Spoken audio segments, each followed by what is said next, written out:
ನೋಡಿದ್ರಲ್ಲ, ನಾನು ನೋಡಿದೆ ಸೋಷಿಯಲ್ ಮೀಡ್ಯಾದಲ್ಲಿ. ಇನ್ನೇನು ಮಾಡಬೇಕು? ಅದಕ್ಕಿಂತ ನಾವಿನ್ನೇನು ಎಕ್ಸ್ಪೆಕ್ಟ್ ಮಾಡೋಕ್ಕಾಗುತ್ತೆ? ನೋಡಿ, ಇದೆಲ್ಲ ಗೊತ್ತಿದ್ದ ವಿಚಾರ. ಮೂಡಾದು ಏನು ಉರುಳಿಲ್ಲ ಅಂತ. ಪಾಪ ಕುಮಾರಸ್ವಾಮಿಯವ್ರಿಗೂ ವಾಕ್ ಮಾಡೋಕ್ಕಾಗ್ತಾ ಇರಲಿವಂತೆ, ವಿಜೇಂದ್ರನಿಗೂ ಜನರು ಒತ್ತಡದಲ್ಲಿ ಬೆಳಗ್ಗೆ ಹೊತ್ತು ವಾಕ್ ಮಾಡೋಕ್ಕಾಗ್ತಾ ಇರಲಿವಂತೆ, ಮಾಡೋಣ ಅಂದರು. ಅಷ್ಟೊತ್ತು ಕುಮಾರಸ್ವಾಮಿ ಬೇಡ ಅಂತ ಮಗನ ಕಳಿಸಿದ್ರು ಅವ್ರ ಪರವಾಗಿ. ವಿಜೇಂದ್ರ ವಾಕ್ ಮಾಡಿದ್ರೆ ಒಂದು ಸ್ವಲ್ಪ ವೆಯ್ಟ್ ರೆಡ್ಯೂಸ್ ಆಗುತ್ತೆ ಅಂಥೇಳಿ ಬೆಂಗಳೂರು ಟು ಮೈಸೂರು ವಾಕ್ ಮಾಡಿದ್ರು ಅಷ್ಟೇ. ಸೊ ನೋಡಿ, ಅವ್ರಿಗೇನಾಗುತ್ತೆ, ಹಿಂದೆ 5 ವರ್ಷ ಮಾಡಿದ ಕಾರ್ಯಕ್ರಮನ ಹಿಡ್ಕೊಂಡು ಈ ಕಾರ್ಯಕ್ರಮ ನಿಲ್ತು, ಈ ಕಾರ್ಯಕ್ರಮನ ಮಾಡ್ತಾಯಿಲ್ಲ, ನಾವು ಮಾಡ್ದಂಗೆ ಅಭಿವೃದ್ಧಿಗೆ ಹೋಗ್ತಾ ಇಲ್ಲ, ನಾವು ಮಾಡಿದಂಥ ಜನಪರ ಕಾರ್ಯಕ್ರಮ ಇಲ್ಲ ಅಂತ ಕೇಳೋದಕ್ಕೆ ಏನೂ ಇಲ್ಲ. ಯಾಕೆಂದರೆ ಅವ್ರಿಗಿಂತ ಎಲ್ಲ ಕಾರ್ಯಕ್ರಮ ಎಕ್ಸೆಸ್ ಕೊಟ್ಬಿಟ್ಟಿದ್ವಿ. 5 ಗ್ಯಾರಂಟಿ ಅವ್ರ ಜೀವನದಲ್ಲೂ ತಿರುಗಿ ನೋಡೋಕ್ಕಾಗ್ತಿರಲಿಲ್ಲ. ಈಗ ಮೊನ್ನೆ ಬಿಹಾರ್ಗೂ ಘೋಷಣೆ ಮಾಡಿದ್ದಾರೆ, ಡೆಲ್ಲಿಗೂ ಘೋಷಣೆ ಮಾಡಿದ್ದಾರೆ. ಯಾರು? ಪ್ರಧಾನಮಂತ್ರಿಗಳು. ಸಿದ್ದರಾಮಯ್ಯ ಸರ್ಕಾರ ಆರ್ಥಿಕವಾಗಿ ದಿವಾಳಿ ಆಗುತ್ತೆ ಅಂದಿದ್ರಲ್ಲ, ಅದೇ ಪ್ರಧಾನಿಗಳು ಈಗ ಡೆಲ್ಲಿಲಾಯಿತು, ಈಗ ಬಿಹಾರಲ್ಲಿ ಕೊಟ್ಟಿದ್ದಾರೆ.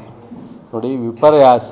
ಯಾವಾಗಲೂ ಮಾತಾಡೋಕ್ಕಿಂತ ಮುಂಚಿತವಾಗಿ ನಾವು ಸತ್ಯನ ಒಪ್ಕೋಬೇಕು. ನಾನು ಹೇಳಿದೆ, ನಾವು ಇನ್ನು 3 ವರ್ಷ ಸರ್ಕಾರ ಜನಪರ ಕೆಲಸ ಮಾಡೋದು, ಅಭಿವೃದ್ಧಿ ಮಾಡೋದು ನಮ್ಮ ಕರ್ತವ್ಯ. 3 ವರ್ಷಕ್ಕೆ ನಮಗೂ ಒಂದು ನಂಬಿಕೆ ಭರವಸೆ ಇದೆ. ಹಂಗಂತೇಳಿ ನಾವೇ ಗೂಟ ಹೊಡ್ಕೊಂಡಿರ್ತೀವಿ ಅಂತಲ್ಲ, ಜನರ ತೀರ್ಮಾನಕ್ಕೆ ಬದ್ಧ. ಜನರು ಹೇಳ್ತೀರಿ ಹಂಗೆ. ಇವರು ಎಲ್ಲನೂ ಉಲ್ಟಾ ಹೊಡೆದ್ರು. ಏನಾಯಿತು? ಇಲ್ಲ. ಈಗ ಸಿದ್ದರಾಮಯ್ಯನವರು ಡಿ ಕೆ, ಸಿದ್ದರಾಮಯ್ಯನವರು ಡಿ ಕೆ ಕಿತ್ತಾಡೋದು ಬರ್ತದೆ. ಇವ್ರಿಗೆ ಯಾಕೆ ಬೇಕು? ಇವ್ರಿಗೂ ಅದಕ್ಕೆ ಸಂಬಂಧ ಏನು? 3 ತಿಂಗಳಾಯಿತು ವಿಜಯೇಂದ್ರನ ಅಧ್ಯಕ್ಷರಿಂದ ಕನ್ಫರ್ಮೇಷನ್ಗೆ ತೀರ್ಮಾನಕ್ಕೆ ಹೋಗಿ 3 ತಿಂಗಳಾಯಿತು. ಇನ್ನೂ ಅಧ್ಯಕ್ಷಗಿರಿ ತೀರ್ಮಾನ ಮಾಡಿಲ್ಲ. ಈಗಾಗಲೇ ಮೋಹನ್ ಭಗವತ್ 75 ವರ್ಷ ಆಯಿತು, ಮುಂದಿನ ಪ್ರಧಾನಿ ಅನೌನ್ಸ್ ಮಾಡಿ ಅಂತೇಳಿ ಕೇಂದ್ರದಲ್ಲಿ ಸ್ಟಾರ್ಟ್ ಆಗಿದೆ. ಅವರೇ ಅದನ್ನು ಸೆಟ್ರೇಟ್ ಮಾಡ್ಕೊಳ್ಳೋದಿಲ್ಲ. ಇಲ್ಲಿ ನಮ್ಮ ಪಕ್ಷದ ಬಗ್ಗೆ ಮಾತನಾಡೋ ಅವಶ್ಯಕತೆ ಏನಿದೆ? ನಾವು ಏನೇ ಇರ್ಬೋದು, ಮೂಗಿರೋ ಕಡೆ ನಗಡಿ ಇರುತ್ತೆ, ಮನೆ ಇದ್ದ ಕಡೆ ಗಂಡ ಹೆಂಡತಿ ಇದ್ದಾಗಲೇ ಜಗಳ ಆಗುತ್ತೆ. ಅದು ನಮ್ಮಲ್ಲಿ ಏನೂ ಕಿತ್ತಾಡ್ದಲೆ, ಏನೂ ಭಿನ್ನಾಭಿಪ್ರಾಯ ಇಲ್ಲದಲೆ ಅವ್ರು ಮಾತಾಡೋದು ಇವ್ರು ಮಾತಾಡೋದಕ್ಕೆ ಉತ್ತರ ಕೊಡೋದಾಗಿದೆ. ನೀವು ಮೀಡಿಯಾದವ್ರು ಕೇಳೋದಕ್ಕೆ ನಾವು ಪ್ರಶ್ನೆಗೆ ಉತ್ತರ ಕೊಡೋದಾಗಿದೆ. ಸಿದ್ದರಾಮಯ್ಯವ್ರು ಯಾವ ಥರ ಡಿ ಕೆನ ಮಾತಾಡೋರ, ಡಿ ಕೆ ಯಾವ ಥರ ಸಿದ್ದರಾಮಯ್ಯನ ಬಗ್ಗೆ ಮಾತಾಡೋರ ಇಲ್ಲ. ಆದರೆ ನೀವು ಅವರಂದ್ರಲ್ಲ ಸರ್, ಇವರಂದ್ರಲ್ಲ ಸರ್ ಅಂತ ಅದಕ್ಕೆ ನಾವು ಉತ್ತರ ಕೊಡೋದು. ನಾವು ಉತ್ತರ ಕೊಡೋಣ, ಏನಾರು ಒಂದು ಸ್ವಲ್ಪ ಕಾಲು ಜಾರಿ ಅತ್ತಗಿತ್ತ ಕೊಟ್ಟರೆ ಅದನ್ನೇ ಬೆಳಗಿನ ಸಾಯಂಕಾಲ ಗಂಟು ಹೊಡೆದು ಬಿಸಾಕಿ ಚಲುವರಾಯ ಸ್ವಾಮಿ ಹಿಂಗಂದ, ಬಾಬಣ್ಣ ಹಿಂಗಂದ ಅಂತ ಹೊಡಿತೀರಿ. ದಯಮಾಡಿ ಹೇಳ್ತೀನಿ ಕೇಳಿ, ನಮ್ಮಲ್ಲಿ ಒಂದೇ ಒಂದು -1% ರಾಜಕೀಯ ಭಿನ್ನಾಭಿಪ್ರಾಯ ನಮ್ಮ ಪಕ್ಷದಲ್ಲಿ ಇಲ್ಲ. ಸ್ಪಷ್ಟವಾಗಿ ಹೇಳ್ತೀನಿ, ನೀವು ಸಾಧ್ಯವಾದರೆ ಹಾಕಿ. ಒಂದೇ 1% ಭಿನ್ನಾಭಿಪ್ರಾಯ ಇಲ್ಲ. ಮುಖ್ಯಮಂತ್ರಿ ಸಿದ್ದರಾಮಯ್ಯನವರೇ ಇರ್ತಾರ, ಇನ್ನೊಬ್ಬರೇ ಬರ್ತಾರ, ಡಿ ಕೆ ಅವ್ರು ಬರ್ತಾರ, ಆ ಪ್ರಶ್ನೆ ಹೈಕಮಾಂಡಿಗೆ ಬಿಟ್ಟಿತ್ತು. ಬಿ ಜೆ ಪಿಯವ್ರಿಗೆ ಅವಶ್ಯಕತೆ ಇಲ್ಲ, ಅಥವಾ ಇನ್ಯಾರಿಗೂ ಅದರ ಅವಶ್ಯಕತೆ ಇಲ್ಲದೇ ಇರೋ ವಿಚಾರ. ಆ ತೀರ್ಮಾನವನ್ನು ನಮ್ಮ ಹೈಕಮಾಂಡು ತಗೊಳುತ್ತೆ. ಅದು ಬಿಡ್ರಿ, ಅದು ಏನಾರು ಆಗಲಿ, ತೀರ್ಮಾನ ಅವ್ರು ತಗೋತಾರೆ ಅಂದಮೇಲೆ. ಈಗ ಸಿದ್ದರಾಮಯ್ಯನವರು ಒಂದು ಮಾತು ಹೇಳಿದ್ರು ಡೆಲ್ಲಿಗೆ ಹೋದ, ನಾವು ಹೈಕಮಾಂಡಲ್ಲಿ ಏನು ತೀರ್ಮಾನ ತಗೋತಾರೆ ಅದಕ್ಕೆ ಬದ್ಧ. ಡಿ ಕೆನೋ ಅಂದರು ಹೈಕಮಾಂಡಿಗೆ ಬದ್ಧ. ಇನ್ನು ಯಾಕೆ ಚರ್ಚೆ ಮಾಡ್ಬೇಕದನ್ನ?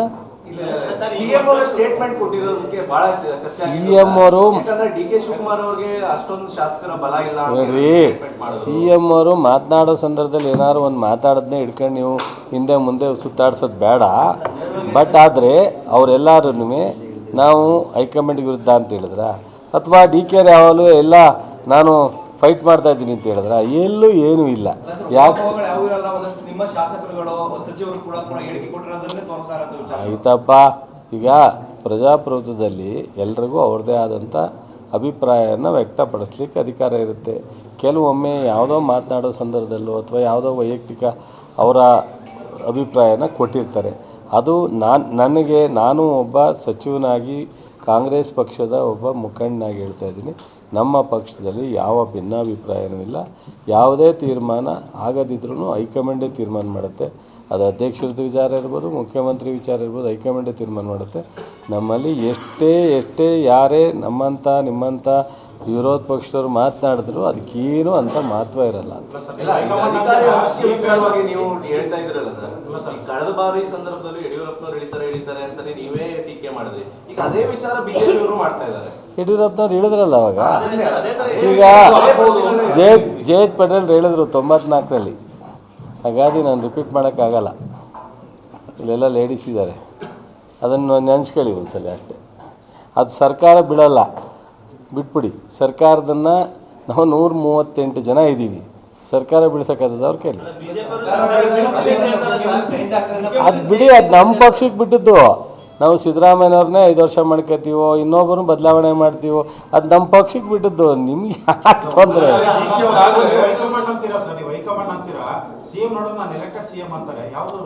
ಸರಿ ರೀ, ಇನ್ನೇನು ನಾನು ಎಲೆಕ್ಟೆಡ್ ಅಲ್ಲ, ನಾನು ನಾಮಿನೇಟೆಡ್ ಅಂತ ಹೇಳೋಕ್ಕಾಗತ್ತಾ ಅವರು?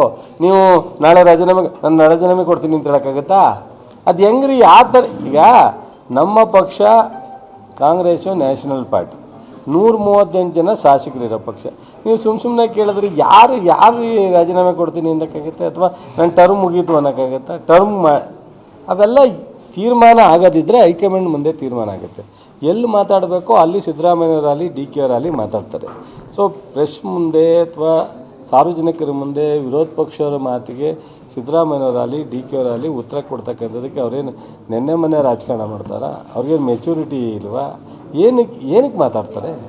ಅವೆಲ್ಲ ಎಕ್ಸ್ಪೆಕ್ಟ್ ಮಾಡೋದೇ ತಪ್ಪಲ್ವಾ?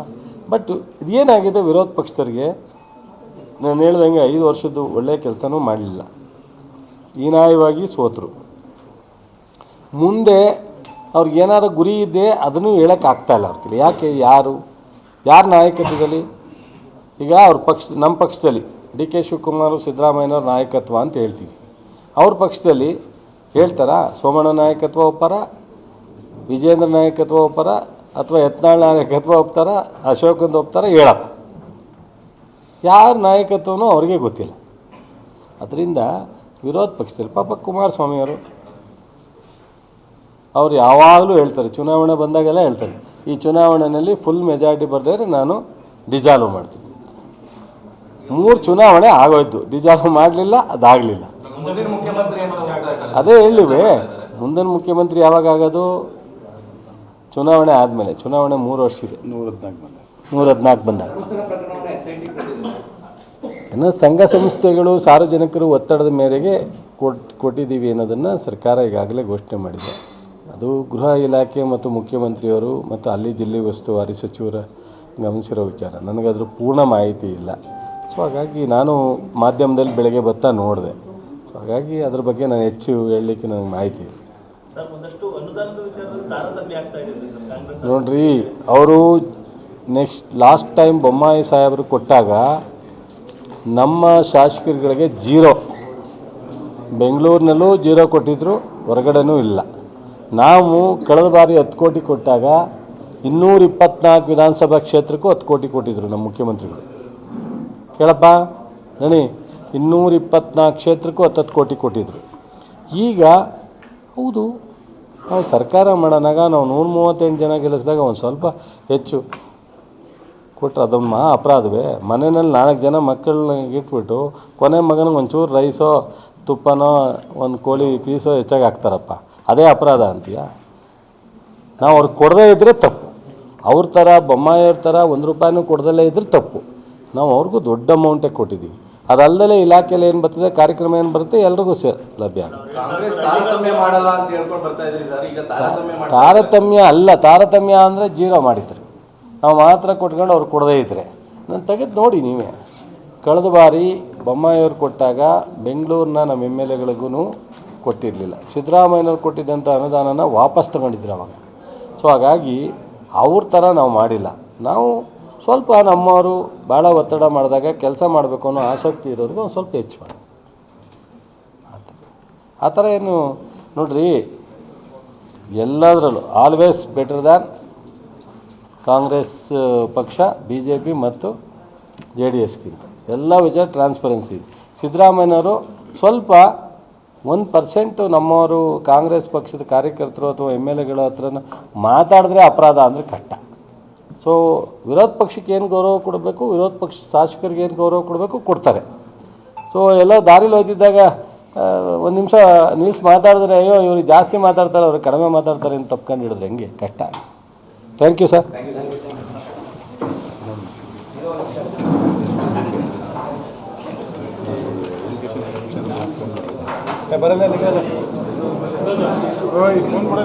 ಏನು ಹೇಳಬೇಕು?